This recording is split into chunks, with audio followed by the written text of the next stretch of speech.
pengampunan di atas kayu salib. Yesus memberikan standar tinggi dalam mengampuni di tengah penderitaan yang luar biasa. Ada contoh yang diperbuat oleh Yesus ketika dia tersalib di atas kayu salib di dalam Injil Lukas 23 ayat 34. Apa doa Yesus? Ampunilah mereka sebab mereka ampunilah mereka karena mereka tidak tahu apa yang mereka perbuat. Jadi kasih Kristus tidak berubah meski ditolak. Itulah pola yang harus kita ikuti di dalam hidup kita, di dalam kita bergereja, di dalam kita mendidik anak.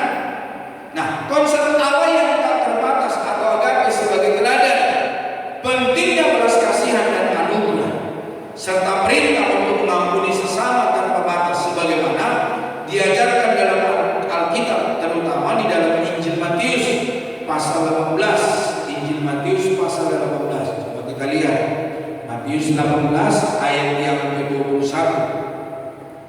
Matius 18 ayat yang ke-21 sampai 35. Dikatakan apa?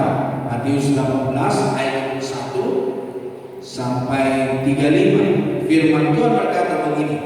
Kemudian datanglah Petrus dan berkata kepada Yesus, Tuhan, sampai berapa kali aku harus mengampuni saudaraku jika ia berbuat dosa terhadap aku? Sampai 7 kali? Yesus berkata kepadanya, bukan. Aku berkata kepadamu, bukan sampai 7 kali, melainkan sampai 70 kali 7 kali. Sebab hal kerajaan surga seumpama seorang raja yang hendak mengadakan perhitungan dengan hamba-hambanya. Setelah ia mulai mengadakan perhitungan itu, dihadapkanlah kepadanya seorang yang berhutang 10.000 talenta. Tetapi karena orang itu tidak mampu melunaskan hutangnya, raja itu memerintahkan supaya ia dijual beserta anak istrinya dan segala miliknya untuk membayar hutangnya. Maka sujudlah hamba itu menyembah dia, katanya, sabarlah dahulu, segala hutang akan kulunaskan. Lalu tergeraklah hati raja itu oleh belas kasihan akan hamba itu, sehingga ia membebaskannya dan menghapuskan hutangnya.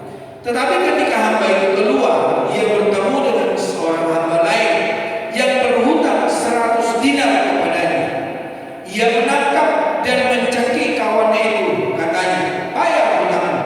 Maka sujudlah kawannya itu akan memohon kepadanya, sabarlah dahulu, hutangku itu akan kulunaskan. Tetapi ia menolak dan menyerahkan kawannya itu ke dalam penjara sampai melunaskan hutangnya. Melihat itu, kawan-kawannya yang lain sangat sedih, lalu menyampaikan segala yang terjadi kepada tuan mereka. Raja itu menyuruh memanggil orang itu dan berkata kepadanya, hai hamba yang jahat, seluruh hutangmu telah kuhapuskan karena engkau memohonkannya kepadaku. Bukankah engkau pun harus mengasihani kawanmu seperti aku telah mengasihani engkau? Maka marahlah tuannya itu dan menyerahkannya kepada al-bujur sampai ia melunaskan seluruh hutangnya. Maka Bapakku yang di surga akan berbuat demikian juga terhadap kamu apabila kamu masing-masing tidak mengampuni saudaramu dengan segenap hati. Jadi Bapak Ibu Saudara kasih Tuhan, ketika kita telah diampuni, biarlah kita mengampuni orang lain. Ketika kita telah dikasih oleh Kristus, kasihilah orang lain. Jangan sampai Bapak Saudara, hati kita penuh dengan dendam, hati kita penuh dengan kemarahan, hati kita penuh dengan dosa, sehingga Bapak Saudara, firman Allah berkata kita diserahkan kepada al-bojo, kita diserahkan kepada orang-orang yang tidak mengenal akan Tuhan. Maka kita tidak mengalami damai, tidak mengalami sukacita. Jadi Bapak Ibu Saudara berkasih Tuhan, hari ini mari kita mengampuni sebagaimana Kristus telah mengampuni kita. Bukan karena orang itu berbuat baik sama kita, tetapi karena Kristus telah melakukan hal yang baik buat kita. Di dalam Efesus pasal 4 ayat 32, firman Tuhan berkata, Efesus pasal 4 ayat yang ke-32, segala kepahitan, kegeraman, kemarahan, pertikaian, dan fitnah hendaklah dibuang dari antara kamu. Demikian pula segala kejahatan. Jadi Bapak Saudara Kristus, ketika kita meninggalkan kepahitan, ketika kita meninggalkan kegeraman, ketika kita meninggalkan kemarahan, ketika kita meninggalkan pertikaian, fitnah, dan apapun itu yang buruk di hadapan Tuhan, maka Tuhan akan beracara, Tuhan akan bekerja, Tuhan akan memulihkan kita sebagaimana kehendak daripada Tuhan. Nah, dasar kasih Allah itu agape, pengampunan dimulai dari kasih Allah yang tanpa syarat, yang menegarkan pengampunan kepada kita. Ini adalah kasih yang rela berkorban dan memulihkan seperti yang ditunjukkan Kristus.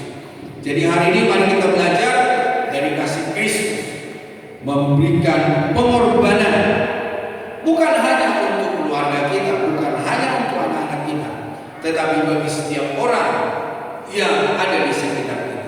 Yang kedua, saudara, anugerah dan belas kasihan. Allah mengampuni karena belas kasihannya, bukan karena jasa kita, bukan karena kebaikan kita, bukan karena apa yang kita kerjakan di dalam hidup ini. Tidak ada satupun kebaikan yang kita lakukan yang berkenan di hadapan Tuhan. Firman Allah berkata, segala sesuatu kebaikan kita itu seperti gombal. Gombal itu seperti lamp yang ada di rumah, saudara. Nah, belas kasihan ini menjadi kunci agar kita bisa mengampuni orang lain. Dan yang berikutnya, saudara, mengampuni tanpa batas 70 kali 7 kali. Yesus mengajarkan untuk mengampuni bukan hanya 7 kali, tetapi 70 kali 7 kali. Yang berarti tanpa batas. Ini adalah cerminan dari pengampunan Allah yang tak terbatas. Jadi siapapun kita hari ini, mari kita mengampuni tanpa ada batasnya. Bukan karena dia baik, bukan karena dia melakukan hal yang berkenan kepada Tuhan, tapi kita mau dimerdekakan, kita mau dipulihkan oleh Tuhan. Nah, prinsip tanpa batas 70 kali 7 kali. Kasih tidak menghitung-hitung kesalahan. Kasih tidak diperhitungkan. Jadi Bapak Saudara Kristus, mari kita mengasihi tanpa batas. Nah, maknanya perintah mengampuni 70 kali 7 kali berarti mengampuni adalah gaya hidup yang berkelanjutan, bukan tindakan sekali saja, tetapi berulang-ulang. Pengampunan adalah keputusan untuk tidak menyimpan dendam atau membalas kejahatan. Ada orang-orang yang tidak bisa mengampuni, maka dia berkata, tunggu waktunya, tunggu kamu pulang dengan mana, tunggu kamu ada di mana. Jadi Bapak Saudara Tuhan, kekristenan bukan membalas, kekristenan bukan melakukan supaya dendam di dalam hati kita terbalaskan kepada orang lain, tetapi mari kita mengampuni 70 kali 7 kali, yang artinya tidak ada batas untuk kita dapat memberikan pengampunan. Nah, contoh Alkitabiah, perumpamaan hamba yang tidak mengampuni, seperti yang kita baca tadi, bahwa ketika dia diampuni oleh Tuhan dari hutang yang dimilikinya, tetapi ketika dia berjumpa dengan orang lain yang berhutang kepadanya, dia tidak mau mengampuni. Dia menyerahkan saudaranya kepada penghukuman. Nah, yang akhirnya raja yang punya piutang kepada orang itu, yang akhirnya dia pun tidak diampuni. Jadi Bapak Ibu Saudara kasih Tuhan, siapapun kita hari ini, mari kita mengampuni. Gagal mengampuni menunjukkan tidak memahami kasih dan anugerah yang telah diterima. Nah, efek pengampunan, mengampuni, membebaskan diri dari kepahitan, membebaskan diri dari rasa bersalah, membebaskan diri dari dendam, serta memulihkan hubungan kita. Nah, ini adalah langkah praktis untuk hidup di dalam kasih dan kebenaran Kristus. Jadi, marilah kita mengampuni. Nah, manfaat dari pemulihan rohani mengampuni adalah intervensi untuk kesehatan jiwa dan kedamaian batin. Dan dampaknya Bapak Saudara, membebaskan diri dari penjara kepahitan dan menjaga hati tetap murni di hadapan Tuhan. Nah, tanpa pengampunan hubungan kita dengan Bapa terhambat. Tanpa pengampunan kita tidak akan melihat kuasa Allah bekerja di dalam hidup kita.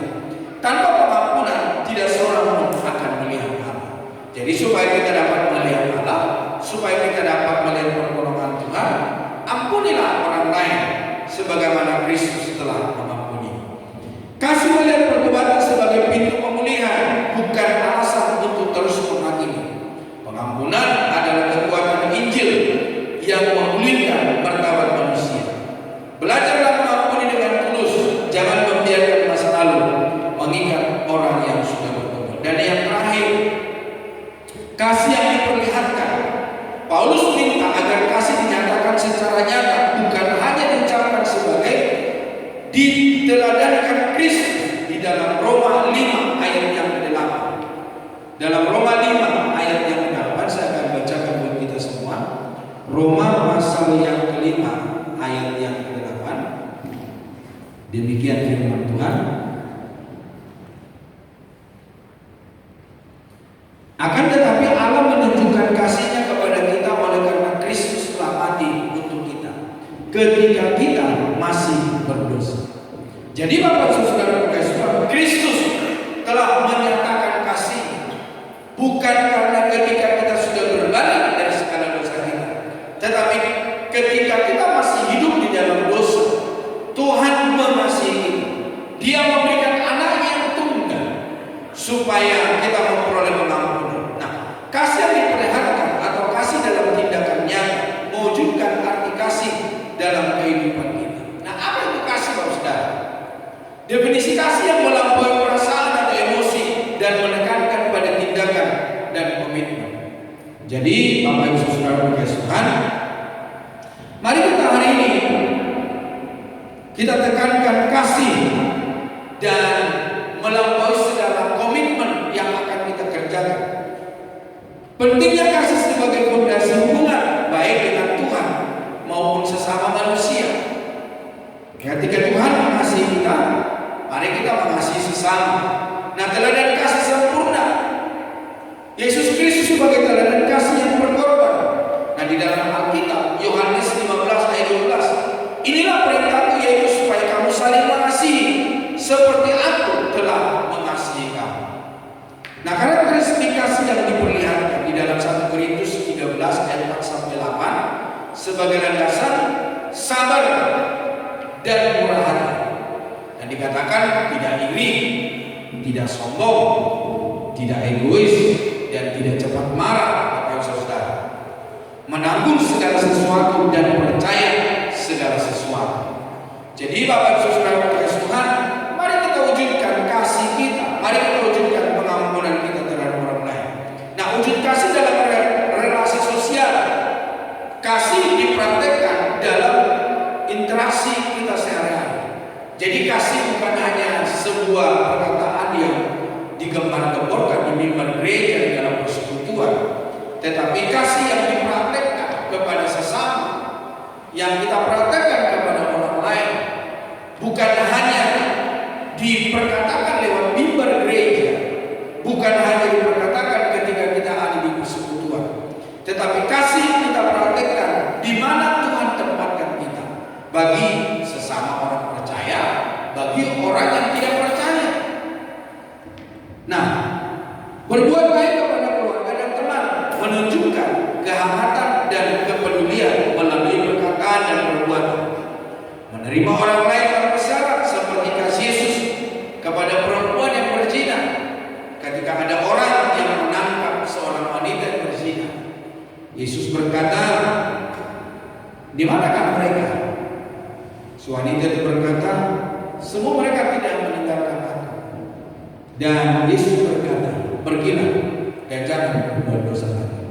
Memang secara hukum Yahudi, Bapak Saudara, wanita itu harus dirajam dengan batu.